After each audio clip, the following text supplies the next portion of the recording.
Hello. So we're going to look at skill 20, direct information.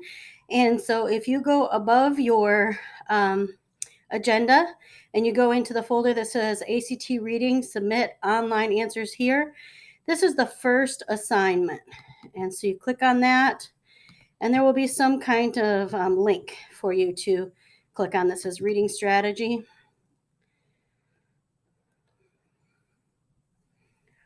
And it might download to your folder. So then you just would click on show in folder and click on that. And then every time I'm going to go over the reading strategy so you don't forget. When taking the ACT test, you have 40 questions in 35 minutes. And so if you do the reading strategy the way that I suggest, it will speed up your time. So answer all lined questions first. That is the answer. They will tell you in the question that the answer is in a certain line. And then answer all of the hunting questions second. And the question will tell you that the answer is in a certain paragraph. And then finally, the inferential questions last. Those are like the good guesses or the inferred guesses. And that will speed up your ACT test. Now we're going to skill 20. We've done 18, we've done 19, we're on 20. Okay, so direct information. This means this mantra is that for direct information questions, always read before and after a line number or a keyword and then find your proof. The correct answer will usually rephrase the way the answer is stated in the passage. Now, I'm suggesting that you take notes on what I'm saying. You can pause the video and write down the mantra. Definitely, you want to put skill 20, direct information, and ACT mantra number 20. It's fine to put the mantra in your own words or to copy it verbatim. But taking notes will get you extra credit and it will help you remember better. The more senses you use, if you're seeing it, you're hearing it, you're saying it, and you're writing it, that's 4 senses that you're using, and you'll remember better. So for this example, natural science is the genre, and it is what you think of when you think of science. So something that you would take in school that would be called science or in the science department. The bold introduction says that our genre is natural science. The passage is adapted from the essay A Comparison of the Loma Prieta and Kokkolai Earthquakes by Alex Milne. So we're talking about earthquakes. Now, when we read something that is fiction, we can't read the first and the last sentences of each paragraph to get our answer. But it is like to get the main idea. A lot of times when it's nonfiction or true, you can get a lot of information by just reading the first and the last sentence in each paragraph. So this first question, the author draws which of the following comparisons between the Kokkolai and the Loma Prieta earthquakes. This is in paragraph 1. In 1999, the Kokkolai earthquake and the 1989 Loma Prieta earthquakes both occurred along similar transform plate boundaries, causing similar strike and slip seismic disturbances. And then if we skip down to the last sentence, it says the quakes were similar in magnitude, with the Kokkolai incident being the larger. And this is asking us what comparisons were made. And so A is wrong. We didn't talk about B. C, the Kokkolai was larger. I don't know that that's the comparison. The Kokkolai and the Loma Prieta earthquakes caused very different. Nope, it has to be C. I'm going to just make sure because I haven't done this lesson in a couple of years. Yes, I'm right.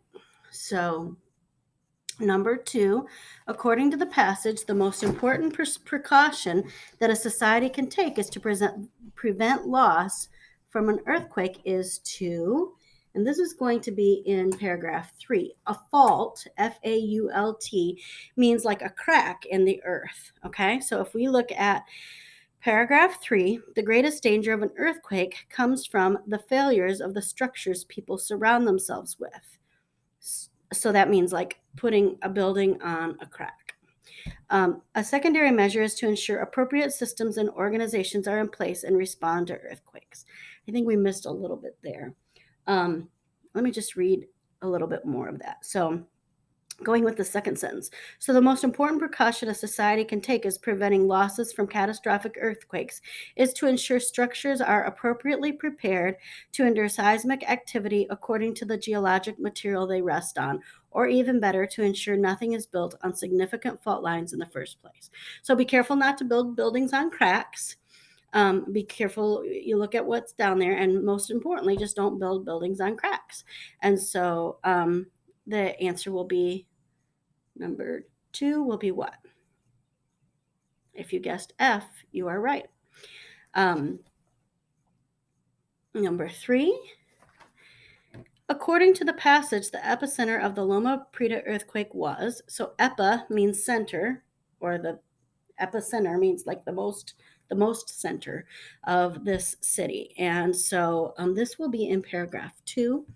Although the epicenter of the Loma Prieta earthquake was close to both Santa Cruz and San Francisco, and this is where much of the damage occurred, it was significantly outside of the dense population centers. That means dense means like a lot of people.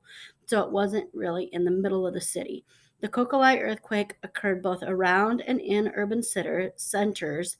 The epicenter was in the city of Izmit, causing greater damage. From a human perspective, the severity of an earthquake relates to how many people are there to experience it. So, an earthquake is worse if there are a lot of people because they get hurt.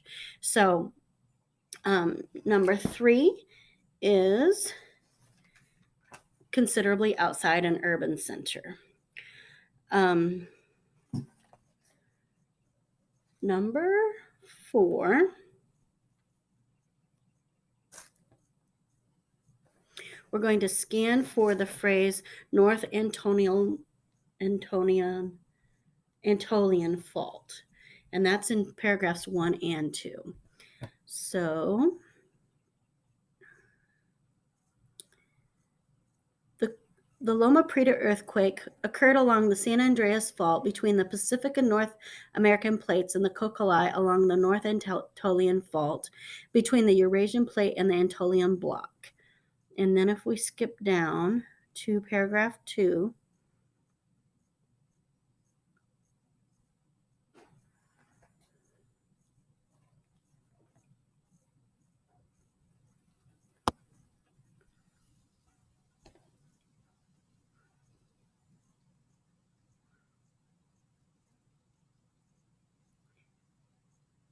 it was significantly outside of dense population centers, and it was in the city of Izmit. So the answer is J.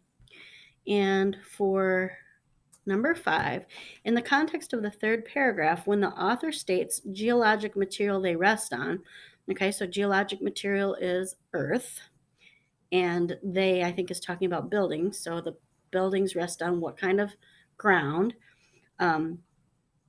This is similar to a question that we had before, and it's in paragraph 3.